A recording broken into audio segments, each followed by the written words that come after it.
Good day po muli mga ka-Woods. Welcome ulit dito kay 3M. Another day, another dry fire naman po ang ginagawa ni 3M.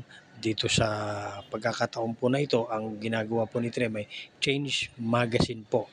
Ibig sabihin, may nakasalpak po siya ng magazine, i-release niya, and then salpak naman po ng panibagong magazine. So dito po sa pagkakataon na ito, bago niya po siya nag-perform, chinek niya muna yung kanyang pistol para safety po. Lagi po natin gagawin yan.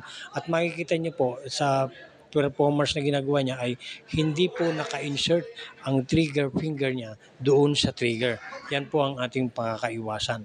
At I encourage po na sa mga may mga pistol, pwede niyo po itong gawin sa inyong mga bahay o bakuran, at be sure lang po na nasa safety area po kayo o kahit kwarto, at tanging kayo lang po yung nandoon. At syempre, para na rin po masanay kayo sa pag-change mag.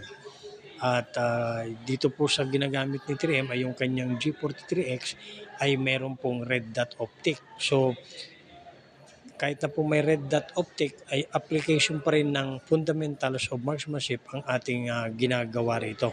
So maintain lang po yung everyday practice before bedtime at saka yung umaga. So maintain lang po para sa ganun ay masanay.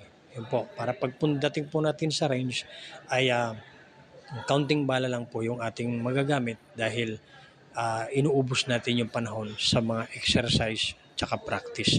So, I encourage po sa lahat na may mga pistol, pwede nyo po itong gawin. Basta, be sure po yung safety.